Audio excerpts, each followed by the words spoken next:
Hariom. Knowledge plus channel में हम सभी अपने प्यारे विद्यार्थियों का स्वागत करते हैं।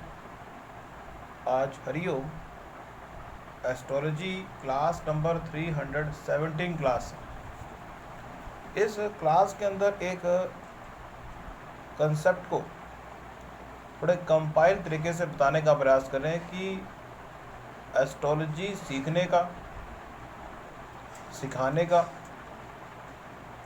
जो औचित्य है, ऑब्जेक्टिव है। एक विद्यार्थी एस्ट्रोलॉजी सीखता है ताकि वो घटनाओं को पिन पॉइंट कर सके कि घटना कब घटित होगी।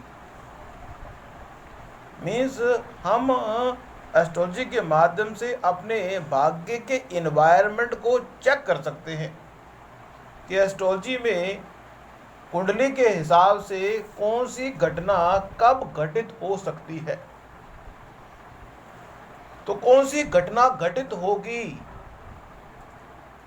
इस चीज के लिए कुंडली के माध्यम से हम पिन पॉइंट कर सकते हैं घटनाओं को। उसके लिए महादशा, अंतरदशा, प्रति अंतरदशा, गोचर और कुंडली में अलग अलग जो प्रोमिसेस हैं उसके हिसाब से ये बात चेकआउट करने का प्रयास करते हैं कि महादशा के अंदर, अंतरदशा के अंदर या प्रति अंतरदशा के अंदर घटना कब घटित हो सकती है।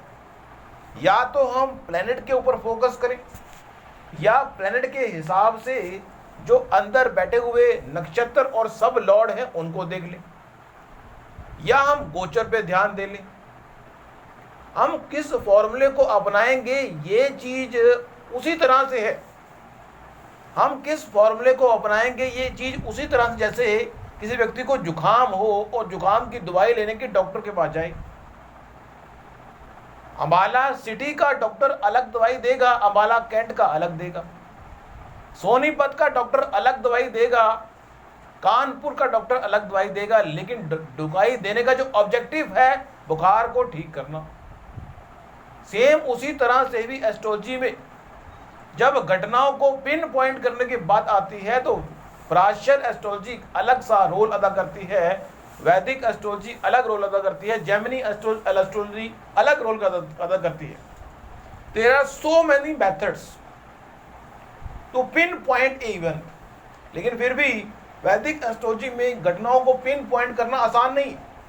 बहुत रिसर्च करने के बाद पता लगता है कि घटना कब पिन पॉइंट हो रही, क्योंकि वहां पे घटनाओं के लिए हम महादशा, अंतरदशा और प्रति अंतरदशा लॉर्ड को चेकआउट करते हैं।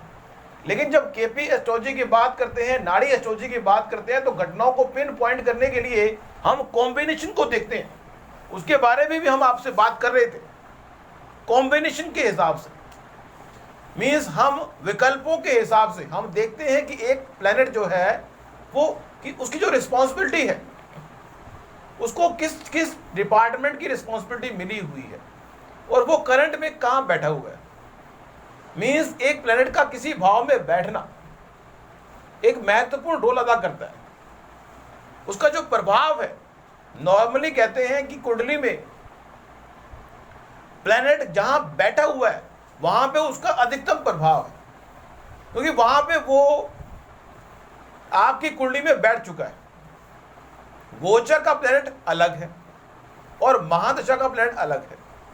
तो कहने का पर्पज यह है कि कुंडली में फोरकास्टिंग करने के बहुत सारे तरीके हैं और कुंडली में एक्सपर्ट बनने के लिए हर तरीके को पिन पॉइंट करना, चेक करना, उसको कुंडलियों पे फिट अप करना, ये एक एस्ट्रोलॉजर की रिस्पॉन्सिबिलिटी होती है ताकि वो अपने कॉन्फिडेंस लेवल को पहले बिल्डअप करे, उसके बाद ही वो अन्य कुंडली पर उसका एक्सपीरियंस कर सकता है।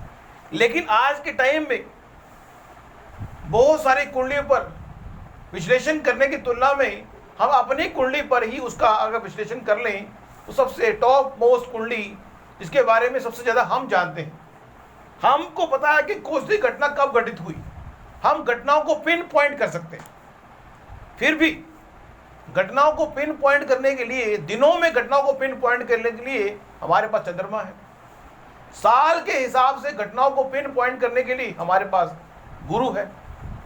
राहु, केतु और शनि घटनाओं को पिन पॉइंट करने के लिए घटनाएं कब होंगी ये भी रिस्पॉन्सिबल है।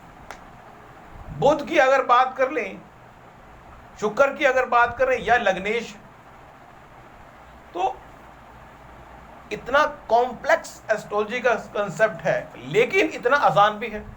आसान इसलिए कि यदि हमें सारे मेथड पता है तो हम किसी भी मेथड को फॉलो अप करके, लेकिन अधिक मेथड पता होना कंफ्यूज होने की निशानी भी है। लेकिन आपको हमने हरिओम एस्ट्रोलॉजी टॉक नंबर 313 के अंदर बताया था कि कंफ्यूज नहीं होना, ओपन विजन से एस्ट्रोलॉजी के हर क्लास को अटेंड करना है ताकि आपका विजन बड़ा हो। विजन अपना बड़ा रखेंगे तो हर क्लास को समझना भी आसान होगा और हर क्लास का जो सूत्र है उसको अपनी कुंडली पर, अपने क्लाइंट की कुंडली पर पुटअप भी करना आसान होगा। नेक्स्ट क्लास के अंदर कुछ और जानकारी हम आपको देंगे। Thank you so much for listening and always supporting Hariom knowledge plus.